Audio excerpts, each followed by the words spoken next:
Do we persevere in finishing God's work, trusting Him to help us, trusting His perfect timing?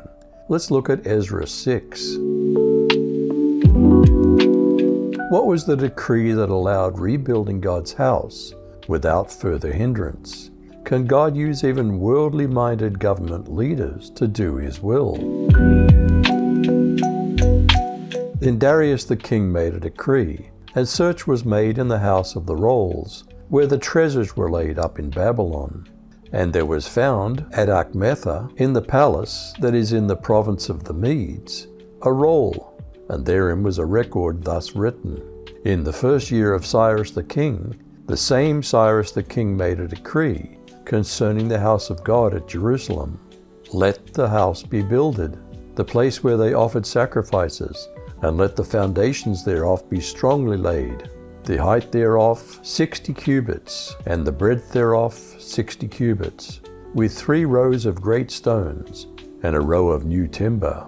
And let the expenses be given out of the king's house, and also let the golden and silver vessels of the house of God, which Nebuchadnezzar took forth out of the temple which is at Jerusalem, and brought to Babylon, be restored, and brought again to the temple which is at Jerusalem, every one to his place, and place them in the house of God.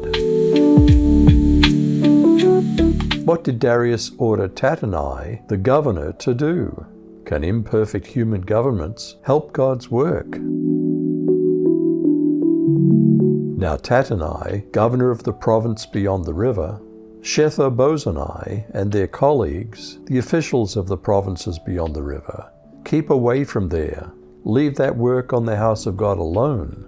Let the governor of the Jews and the elders of the Jews rebuild that house of God in its designated place. Moreover, I issue a decree concerning what you shall do for those elders of Judah in the rebuilding of that house of God.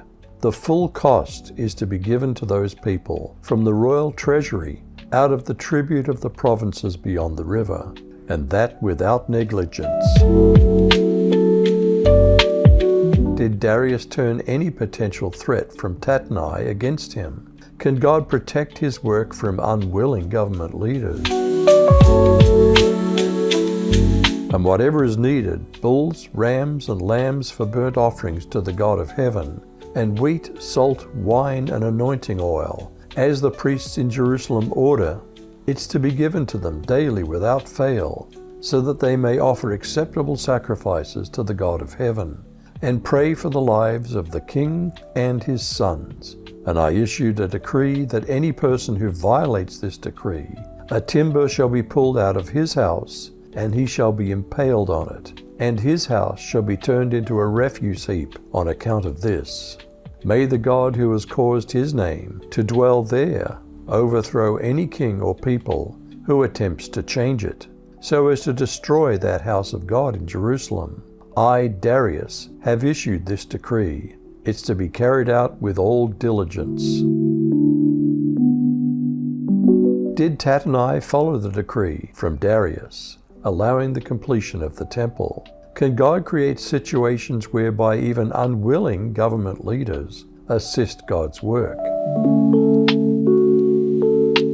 Then, because of the decree King Darius had sent, Tattenai, governor of Trans-Euphrates, and Shethar-bozenai and their associates carried it out with diligence. So the elders of the Jews continued to build and prosper under the preaching of Haggai the prophet and Zechariah, a descendant of Iddo. They finished building the temple according to the command of the God of Israel and the decree of Cyrus, Darius, and Artaxerxes, kings of Persia. The temple was completed on the 3rd day of the month Adar, in the 6th year of the reign of King Darius.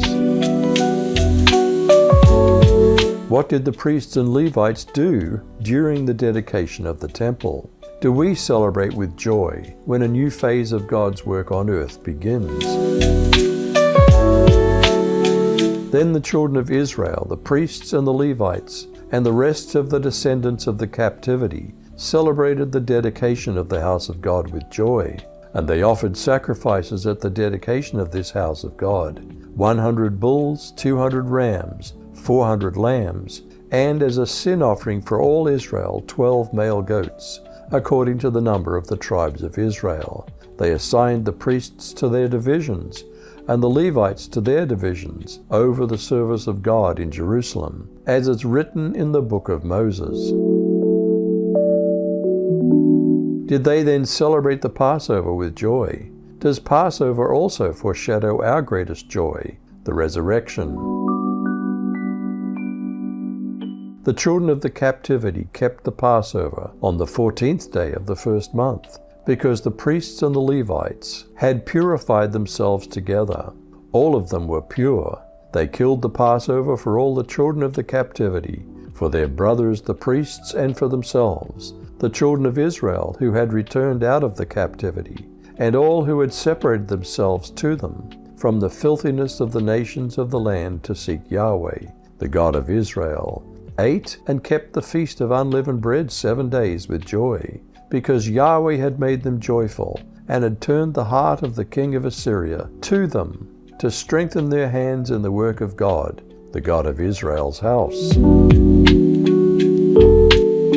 Should we persevere in doing God's will, even against seemingly impossible odds? So let's not get tired of doing what's good. At just the right time, we'll reap a harvest of blessing, if we don't give up. Do we persevere in finishing God's work, trusting Him to help us, trusting His perfect timing? You decide.